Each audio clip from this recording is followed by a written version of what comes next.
আলহামদুলিল্লাহ রাব্বিল আলামিন সালাতু ওয়াসসালামু আলা সাইয়্যিদিল মুরসালিন আম্মা বা'দ ফাআউযু বিল্লাহি মিনাশ শাইতানির রাজীম বিসমিল্লাহির রহমানির রহিম আসসালাতু ওয়াসসালামু আলাইকা ইয়া রাসূলুল্লাহ ওয়া আলা আলিকা ওয়া আসহাবিকা ইয়া হাবিবাল্লাহ সালাতু ওয়াসসালামু আলাইকা ইয়া নবিয়াল্লাহ ওয়া আলা আলিকা ওয়া আসহাবিকা ইয়া নূরাল্লাহ। মাদানী চ্যানেলের দর্শকবৃন্দ, দুরূদ শরীফ পাঠ করার অগণিত ফজিলত ও বরকত রয়েছে।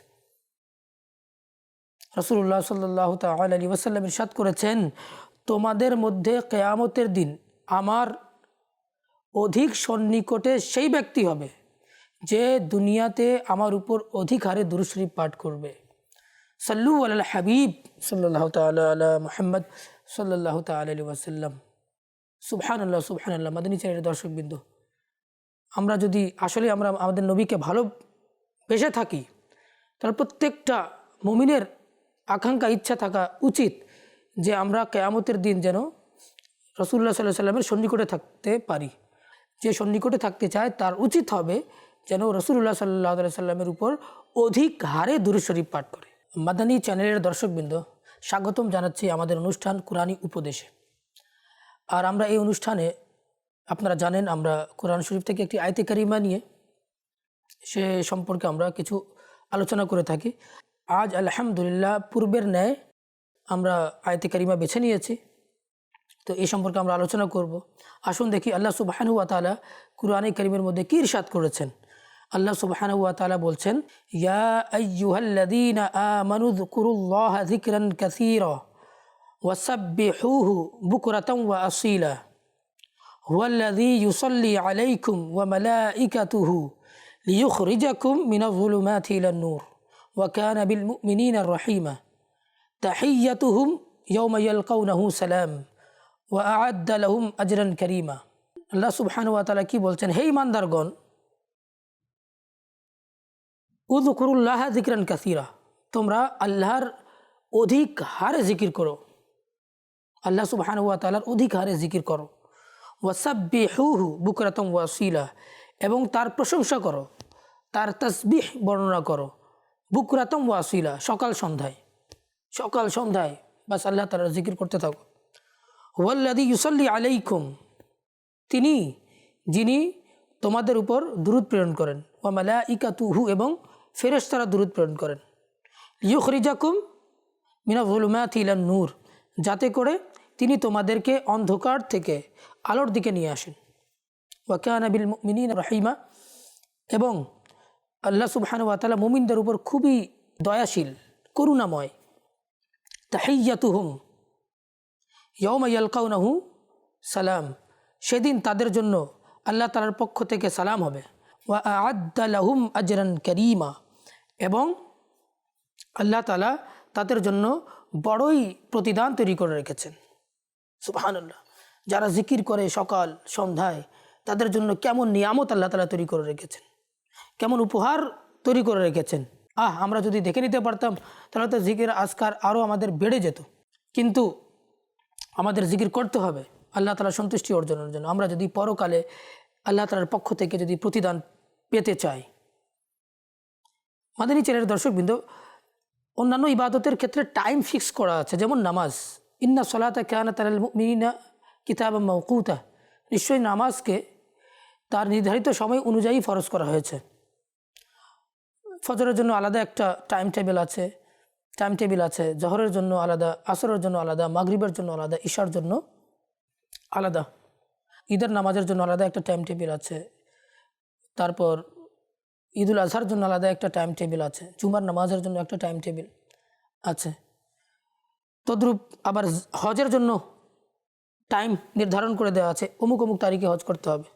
তারপর জাকাত, যদি মালিকের নিসাব হয়, বছর পূর্তি হয়, তারপর তার উপর জাকাত ফরজ হয়।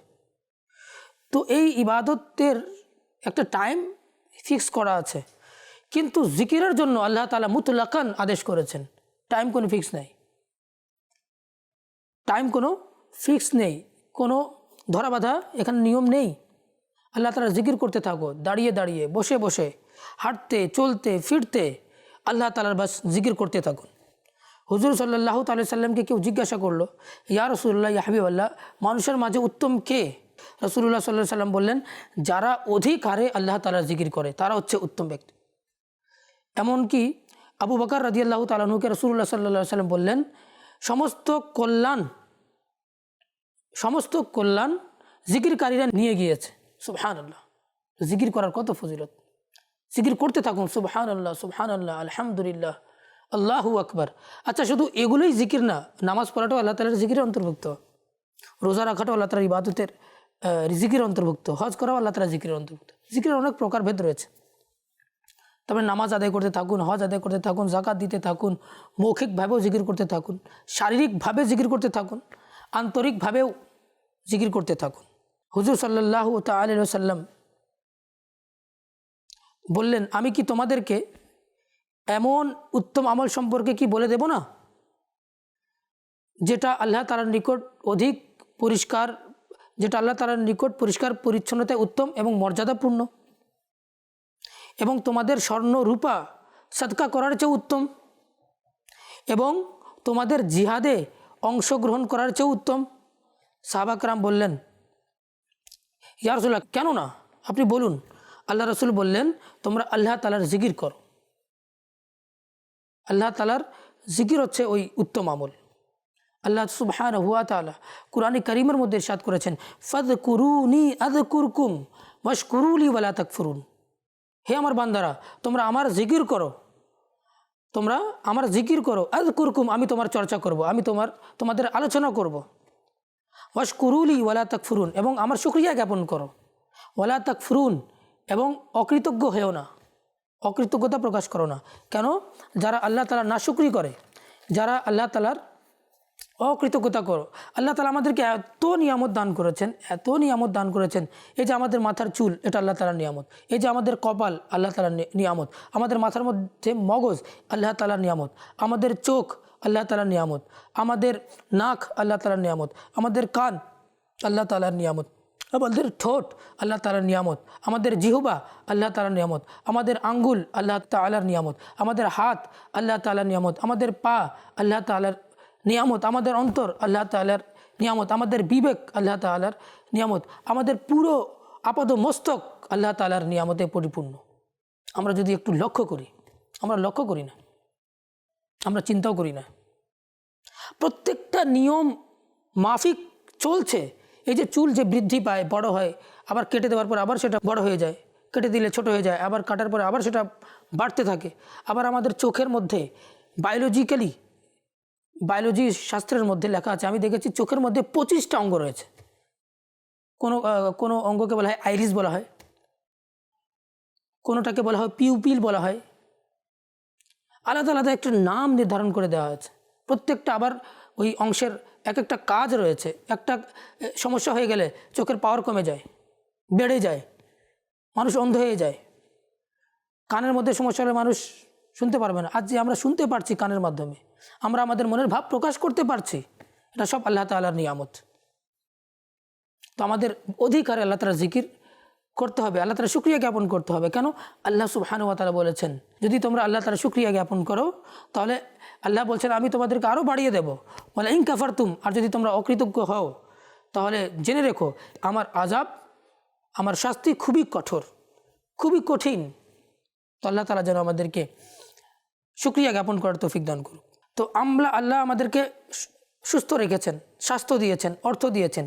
তো আমরা একটু চিন্তা করে দেখি মাদানী চ্যানেলের দর্শকবৃন্দ, আমরা আমাদের সুস্থতাকে আমরা কোন কাজে ব্যয় করছি? আমরা আমাদের অর্থকে কোন কাজে ব্যয় করছি? আমরা কি আল্লাহ তাআলার জিকিরের জন্য কি ব্যয় করছি? আজ আমাদের শারীরিক অবস্থা ভালো আছে, আগামীতে যখন বার্ধক্যে উপনীত হব, তখন ইবাদত করার সুযোগ হবে না, চাইলেও পারবেন না, দুর্বল হয়ে যাবেন শারীরিকভাবে। আলা হযরতের ছোট ছেলে মুস্তাফা রাজা খান, হুজুর মুফতি আজম হিন্দ বলেছেন, रियाजत के यही दिन है, बुढ़ापे में कहाँ हिम्मत, जो कुछ करना है अभी कर ले, अभी नूरी जमा तुम हो। বার্ধক্যে তো ইবাদত করার কোনো সুযোগ চাইলেও মানুষ পারে না, খুব কষ্ট করে নামাজ আদায় করে। তো আসল ইবাদত করার সময়টা হচ্ছে যৌবন। আমরা আমাদের যৌবনকে ইবাদতের মধ্যে লাগিয়ে দিই, অধিকার আল্লাহ তাআলার জিকিরের মধ্যে লাগিয়ে দিই। মাদানী চ্যানেলের দর্শকবৃন্দ, আসুন আমরা হাদিস শাস্ত্র অনুযায়ী জিকিরের কিছু ফজিলত আমরা শুনি। যারা জিকির করে আল্লাহ তাআলার সন্তুষ্টি অর্জন করতে সক্ষম হয়। সুবহানাল্লাহ। যারা জিকির করে তারা আল্লাহ তাআলার নৈকট্য অর্জন করে। যারা জিকির করে তারা আল্লাহর আযাব থেকে মুক্তি পায়। কিয়ামতের দিন সৌভাগ্যবান ব্যক্তি সেই হবে, আর উচ্চ মর্যাদায় ওই ব্যক্তি হবে যে আল্লাহ তাআলার অধিকারে জিকির করবে। যে জিকির করে আল্লাহ তাআলার তার উপর রহমত নাজিল হয়, আর যে জিকির করতে থাকে সে গুনাহ থেকে মাহফুজ হয়ে যায়। যে জিকির করে তার অন্তর এবং চেহারা উজ্জ্বল হয়ে যায়। যে জিকির করে তার চেহারা এবং মন পরিষ্কার হয়ে যায়। যে জিকির করে তার শিফা মিলে যায়। যে জিকির করতে থাকে আর আল্লাহ তাআলা তার মর্যাদা বৃদ্ধি করে দেন। আর জিকির হচ্ছে মুনাফিক এবং মুমিন ব্যক্তির মধ্যে পার্থক্যকারী। যে মুমিন ব্যক্তি হবে সে উদাসীন হয়ে নয়, বরং মন প্রাণ লাগিয়ে আল্লাহ তাআলা জিকির করবে। আর যারা মুনাফিক ব্যক্তি তারা গাফেল হয়ে আল্লাহ তাআলার জিকির করে।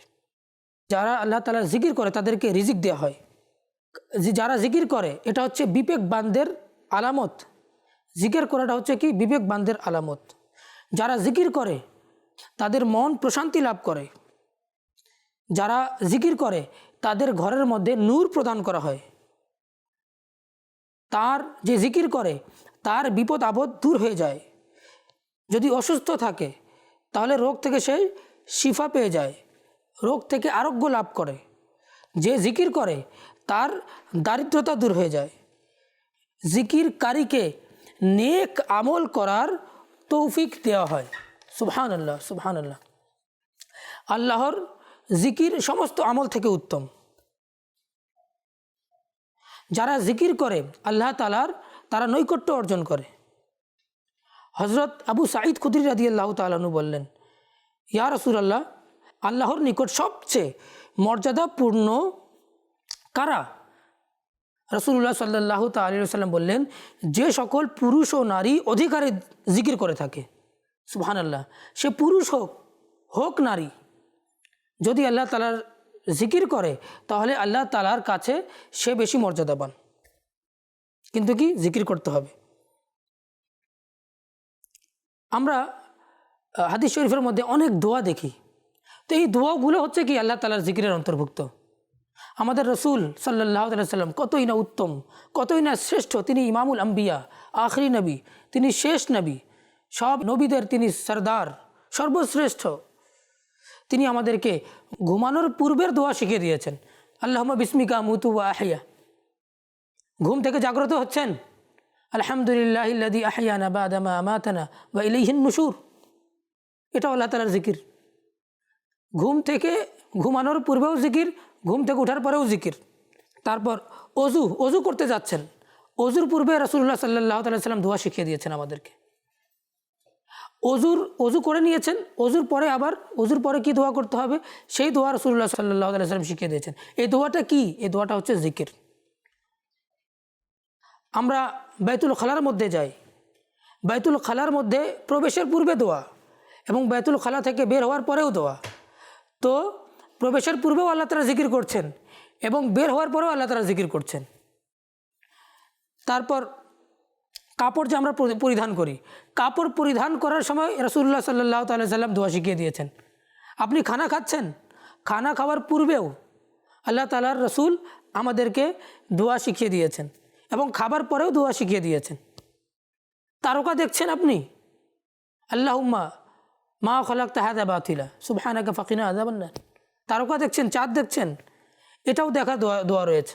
রাসূলুল্লাহ সাল্লাল্লাহু আলাইহি ওয়াসাল্লাম দোয়া শিখিয়ে দিয়েছেন। আর এই দোয়াটা কি? আল্লাহ তাআলার জিকির। আপনি কোনো মজলিসে বসেছেন, তো মজলিসে বসারও দোয়া রয়েছে। মজলিস থেকে উঠছেন, মজলিস থেকে উঠারও দোয়া রয়েছে। হ্যাঁ মাদানী চ্যানেলের দর্শকবৃন্দ, আমাদের যখন ইজতিমা হয়, সাপ্তাহিক যখন ইজতিমা হয়, আপনারা যারা সাপ্তাহিক ইজতিমা অংশগ্রহণ করেন না তাদেরকে অনুরোধ করবো আপনারা সাপ্তাহিক ইজতিমার মধ্যে আসুন।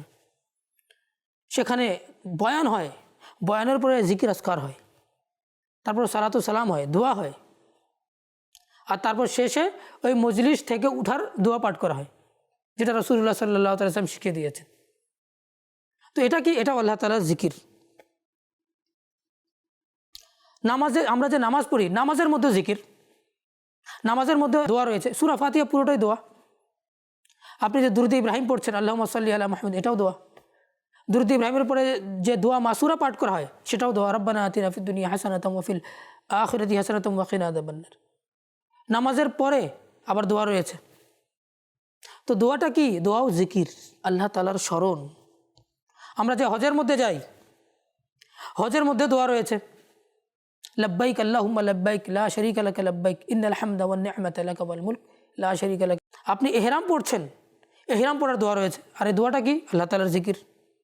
বৃষ্টি হচ্ছে, বৃষ্টির সময় দোয়া রয়েছে। বিদ্যুৎ চমকাচ্ছে, তো বিদ্যুৎ চমকানোর দোয়া রয়েছে, সুবহানাল্লাহ। দুধ পান করছেন, সুবহানাল্লাহ, দুধ পান করারও দোয়া রয়েছে। রাসূলুল্লাহ সাল্লাল্লাহু আলাইহি ওয়াসাল্লাম শিখিয়ে দিয়েছেন। আমাদের ইসলাম কতই না সুন্দর ধর্ম। মানে জীবনের প্রতিটা ক্ষেত্রেই জিকির আর জিকির। যদি মুসলমান জ্ঞান অর্জন করে যদি তার জীবনকে অতিবাহিত করতে চায়, তাহলে তার প্রতিটা মুহূর্তে জিকিরে অতিবাহিত হয়ে যাবে, আর সে উত্তম বান্দায় সে পরিণত হয়ে যাবে। সুবহানাল্লাহ। একবার মা ফাতিমা রাসূলুল্লাহ সাল্লাল্লাহু তাআলা আলাইহি ওয়াসাল্লামের দরবারে আসলেন, বললেন, ইয়া রাসূলুল্লাহ, ইয়া হাবিবাল্লাহ, আমি বাড়ির কাজকর্ম করি, এই কারণে আমার হাতের মধ্যে ফুসকা পড়ে যায়। সুবহানাল্লাহ। সৈয়দায়ে কায়নাত, যিনি জান্নাতের নারীদের সর্দারিনী, তিনি ঘরের কাজ করছেন, হাতের মধ্যে ফুসকা পড়ে যাচ্ছে। আজকের যারা নারী, তারা তো স্বামীকে এমন প্রেশার দেয়, ওদের একটা ওয়াশিং মেশিন লাগবে, তাদের স্বামীর কাছে টাকা আছে নাই, বাস প্রেশার দেওয়া হচ্ছে, ফ্রিজ লাগবে, এসি লাগবে, তারপর ওয়াশিং মেশিন লাগবে, অমুক কাপড় লাগবে, এই লাগবে, সেই লাগবে। তো যতটুকু প্রয়োজন ততটুকু চাওয়া উচিত, স্বামীর অবস্থা বোঝা উচিত। কিন্তু আমরা কি করছি? বাস স্বামী যেখান থেকে আনে দিক, আমাকে পূরণ করতে হবে। অনেক সময় দেখা যায় অনেক নারী বাইরে গিয়েছে ঘুরতে, দেখে নিচ্ছে একজন কাপড় এরকম পড়েছে, বাড়িতে এসে স্বামীকে প্রেশার দিচ্ছে, আমার এই কাপড়টা লাগবে। তো আমরা কাকে আদর্শ বানাবো? বাইরের নারীদেরকে নাকি সৈয়দায়ে কায়নাতকে? হুজুর আলাইহিস সালাতু ওয়াস সালামের ছোট মেয়ে মা ফাতিমাতু জাহরা রাদিয়াল্লাহু তাআলা আনহা হচ্ছেন আমাদের জন্য আদর্শ। মা আয়েশা সিদ্দিকা রাদিয়াল্লাহু তাআলা আনহা হচ্ছেন আমাদের জন্য আদর্শ। মা খাদিজাতুল কুবরা রাদিয়াল্লাহু তাআলা আনহা হচ্ছেন আমাদের জন্য আদর্শ। আর আমরা আজকে কাকে ফলো করছি? আমরা যদি তাদেরকে ফলো করি, তাহলে আমরা জীবনে সফল কাম হতে পারবো। তো মাদানী চ্যানেলের দর্শকবৃন্দ, মা ফাতিমাতু জাহরা রাদিয়াল্লাহু তাআলা আনহা রাসূলুল্লাহ সাল্লাল্লাহু আলাইহি ওয়াসাল্লামের কাছে গেলেন, বললেন, আমার হাতে ফুসকা পড়ে যায় ঘরের কাজকর্ম করতে গিয়ে।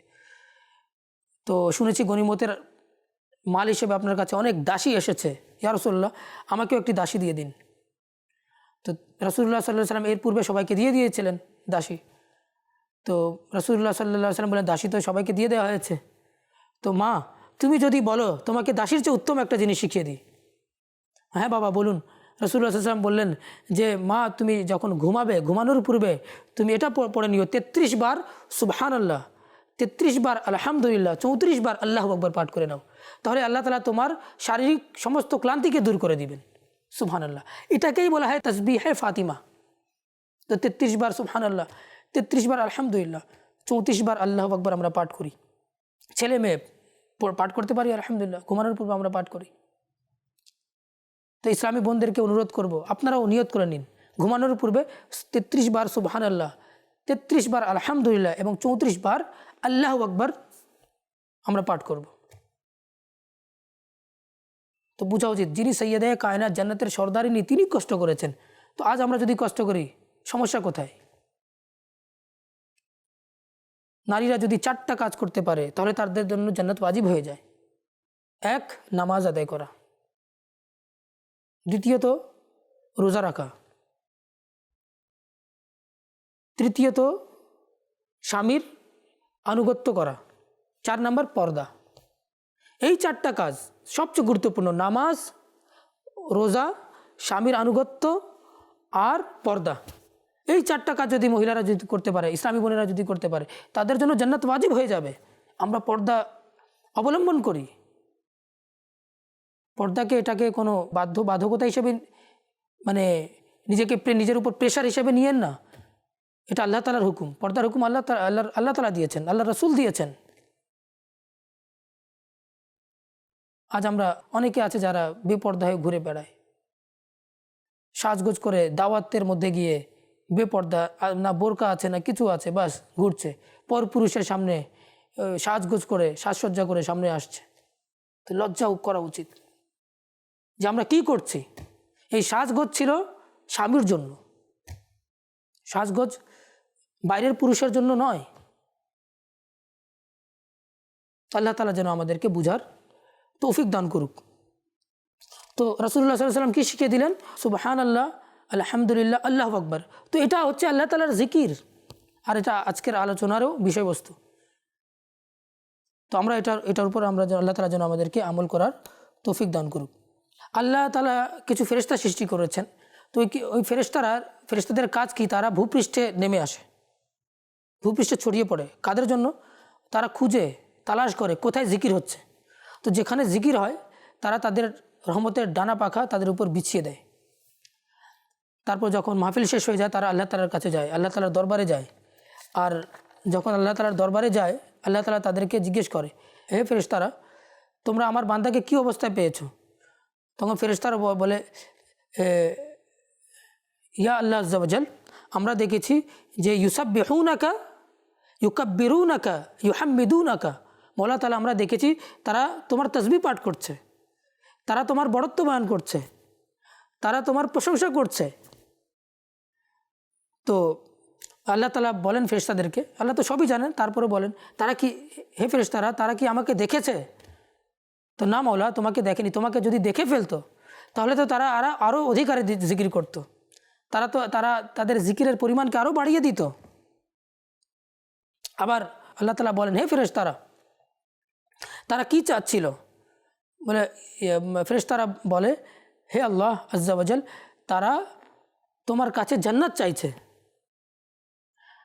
আল্লাহ আবার বলেন যে হে ফেরেশতারা, তারা কি থেকে পরিত্রাণ চাচ্ছে, কি থেকে বাঁচতে চাচ্ছে? ফেরেশতারা বলে, মওলা, তারা জাহান্নাম থেকে বাঁচতে চাচ্ছে। তখন আল্লাহ সুবহানাহু ওয়া তাআলা বলেন, হে ফেরেশতারা, তোমরা সাক্ষী থাকো, তোমরা সাক্ষী থাকো যে আমি ওই সমস্ত বান্দাদেরকে ক্ষমা করে দিয়েছি। সুবহানাল্লাহ। তো ফেরেশতারা বলে, মওলা, যে এমনও বান্দা ছিল যারা ওই মাহফিলের জন্য আসে নাই, হঠাৎ রাস্তা দিয়ে যাচ্ছিল, তো মাহফিল থেকে বসে গেল, তাদের নিয়ত ছিল না জিকিরের উদ্দেশ্যে আসছে, বাস মাহফিল ছিল, মাহফিলে গিয়ে বসে গেছে। তো তার জন্য কি রয়েছে? আল্লাহ সুবহানাহু ওয়া তাআলা বলেন যে তাকেও ক্ষমা করে দেওয়া হয়েছে, কারণ ওই ব্যক্তি তাদের সাথে বসেছে, যে যাদের সাথে বসলে কেউ দুর্ভাগা হয়ে থাকে না। তো নেককার ব্যক্তিদের সাথে সাহচর্যে বসার কারণে ওই গুনাহগার ব্যক্তিকেও ক্ষমা করে দেওয়া হচ্ছে। সুবহানাল্লাহ। মাদানী চ্যানেলের দর্শকবৃন্দ, আমরা জিকির করি, আজকার করি, নামাজ পড়ি, রোজা রাখি, জাকাত দেই, হজ করি, আমাদের জীবনকে পুরা জিকিরের মাধ্যমে পরিচালিত করি। একবার এক সাহাবী রাসূল হুজুর আলাইহিস সালাতু ওয়াস সালামের দরবারে আসলেন, বললেন, ইয়া রাসূলুল্লাহ, ইয়া হাবিবাল্লাহ, আমি খুব দরিদ্র, আমার অবস্থা খুব খারাপ, আমার জন্য কোনো আমল বলে দিন। তো রাসূলুল্লাহ সাল্লাল্লাহু তাআলা আলাইহি ওয়াসাল্লাম বললেন, হে আমার সাহাবী, যাও তুমি সকালে এই জিকির করবে। ওই জিকিরটা কি? সুবহানাল্লাহি ওয়া বিহামদিহি সুবহানাল্লাহিল আযীম আস্তাগফিরুল্লাহ। তো ওই সাহাবী রাসূল আমল করতে লাগলেন। কিছুদিন পর ওই সাহাবী এসে রাসূলুল্লাহ সাল্লাল্লাহু আলাইহি ওয়াসাল্লামকে বলেন, ইয়া রাসূলুল্লাহ, ইয়া হাবিবাল্লাহ, আল্লাহ তাআলা আমাকে এত ধন দিয়েছেন, একসময় আমার ঘরে খাবার ছিল না, খেতে পারছিলাম না, আল্লাহ আমাকে এত ধন দিয়েছেন, আমি এখন চিন্তা করছি আমি আমার ধনকে রাখবো কোথায়? আমি আমার প্রতিবেশীদেরকে এখন খাওয়াচ্ছি, আত্মীয় স্বজনকে খাওয়াচ্ছি, আল্লাহ তাআলা আমাকে এত ধন সম্পদ দিয়েছে। তো কিসের বদৌলতে? জিকিরের মাধ্যমে। তো জিকির করলে দারিদ্র মোচন হয়, আল্লাহ তাআলা অভাব দূর করে দেন। আল্লাহ তাআলা যেন আমাদেরকে অধিক জিকির করার তৌফিক দান করুক। মাদানী চ্যানেলের দর্শকবৃন্দ, আজ এই পর্যন্ত। আগামী অনুষ্ঠান দেখার অনুরোধ রইল। ভালো থাকুন, সুস্থ থাকুন এবং মাদানী চ্যানেল দেখতে থাকুন।